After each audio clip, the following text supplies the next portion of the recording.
Yo, what's up guys? Assalamualaikum warahmatullahi wabarakatuh.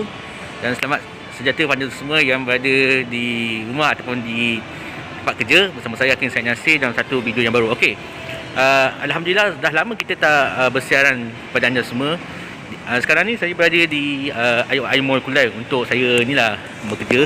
Sambil saya layan kerja ni, saya ingin mengucapkan selamat tahun baru Cina pada rakan-rakan kita yang berbangsa Cina, kongsi pacai sini Kuala. Saya tak tahu nak ceritakan apa malam ni. Saya mungkin nak kongsikan anda semua mengenai isu ni.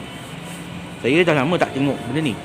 Sekejap Okey tuan-tuan, isu yang saya nak sampaikan kepada anda semua ni iaitu berkenaan dengan Allahyarham Ryan orang yang terperangkap dalam perigi sedalam 32 meter.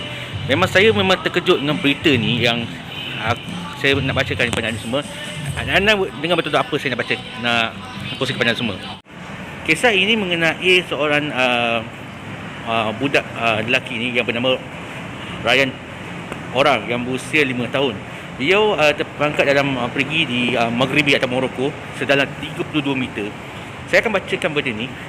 Kisah pilu Ryan orang yang terperangkap dalam pergi sedalam 32 meter telah mendapat perhatian di seluruh dunia termasuk Malaysia. Tanpa mengira bangsa dan agama, semua mendoakan yang terbaik untuk kanak-kanak 5 tahun itu. Pun begitu, Allah SWT telah menyanyi Ryan telah meninggal dunia setelah 5 hari terperangkap, yakni 100 jam benda tu.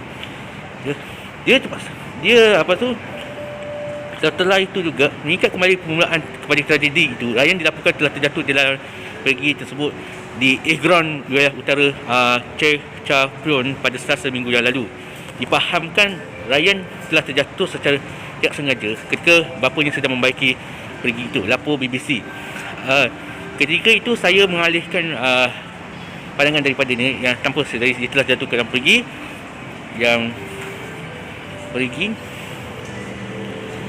terus kejadian itu dilaporkan kepada pihak berkuasa. Berkuasa itu menyelamat di bandar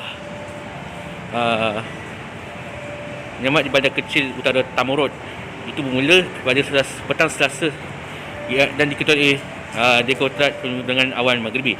Namun berusaha menyelamatkan mengalami kesulitan kerana pergi itu terlalu kecil untuk mengasingi oleh penyelamat. Ibu kepada Ryan berkata dia berharap agar anak-anak dia dapat dikeluarkan itu. Seluruh keluarga untuk mencari kemudian kami menyadari bahawa dia telah jatuh ke dalam perigi. Kebimbangan mula memuncak dan ratusan orang berkumpul di kawasan perigi untuk melihat kawasan operasi penyelamat tersebut.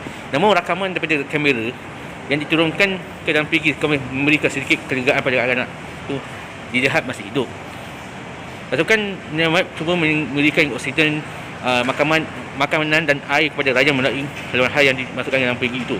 Walau bagaimanapun, caburan tanah berbatu dan berpasir selain ruang yang disempit membuatkan misi penyelamat itu terlalu bahaya disebabkan jantolak yang telah digunakan untuk memotong parit besar yang telah pergi.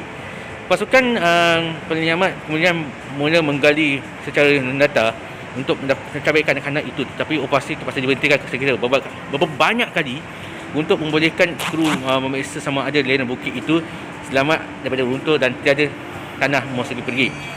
Parit besar juga digunakan untuk pasukan penyelamat dengan menyediakan laluan selamat ke pergi tersebut ke dalam itu.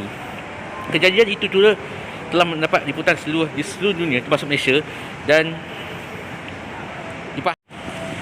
dipahamkan orang ramai berada di kawasan pergi itu untuk memuat naik maklumat terkini masa menyelamat dan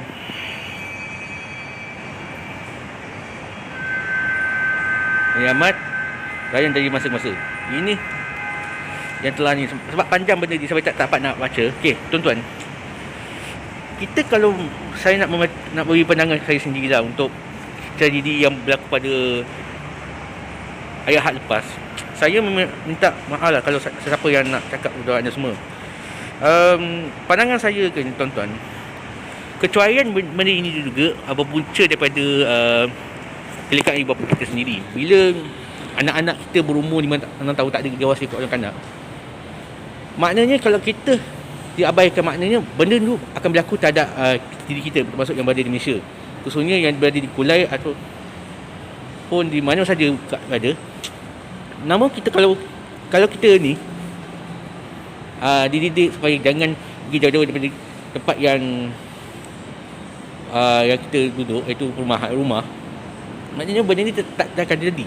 Dan kalau kita tengok sekarang ni, tengok sekarang ni ucapan takziah bukan saja pada oleh Raja Maghribi Sultan Muhammad ke-5, Sultan Muhammad ke-6, malah Perdana Menteri kita Datuk Seri Ismail Sabri Yaakob telah menyampaikan ucapan takziah pada Allahyarham Oram Ryan nama itu. Tapi insya-Allah kita sendiri faham bahawa apa yang berlaku tu tak ada saudara Islam kita di Maghribi tu menjadi iktibar pada kita. Budak 5 tahun tak tahu kenal dunia sekalipun mati dalam perigi. Kalau kita kalau kita abaikan benda tu akan terjadi. Saya akan beri satu tips macam mana kita nak buat benda ni tak akan terjadi. Pertama, kita sentiasa mengawasi kanak-kanak daripada masa ke masa. Yang kedua, jangan kita abaikan terhadap gerak-geri kanak-kanak itu. Dan ketiga, tak silap saya sentiasa berwaspada apa yang berlaku. Sejak kita tak tahu sekarang ni musim sejuk belum berakhir lagi, walaupun negara kita masih dalam keadaan musim perayaan ni, tapi jangan kita rasa reka. Sentiasa kita patuhi apa sekalipun, dan kita harap benda ni tak akan berlaku. Cuma kita tak nak berlaku perkara ni diabaikan oleh ibu bapa. Bukan saja ibu bapa, malah juga jirang sekeliling kita, supaya kita sentiasa ambil iktibar lah apa yang berlaku terhadap anak-anak kita. Dan kita harap tragedi terhadap Allahyarham Ryan itu menjadi iktibar lah. Sebab ada yang kita tak tahu lah apa yang akan berlaku. Sebab kita tak tahu perkara akan datang, atau perkara yang 20 tahun akan datang tak nak akan berlaku benda ni. Jadi itu saja video kita pada hari ini. Cuma nasihat pada ibu bapa kita, awasi anak-anak kita yang kecil. Sebab saya sendiri pun satu nanti kalau saya ada anak, saya mungkin akan pantau. Saya tak tahu benda tu akan terjadi. Dan insya-Allah kita akan jumpa lagi dalam video yang baru. Surah Al-Baqarah. Wassalamualaikum warahmatullahi wabarakatuh. Dan kita jumpa lagi. Jangan lupa like dan subscribe YouTube saya, Karim Said Nasir, untuk banyak lagi konten terbaik. Bye.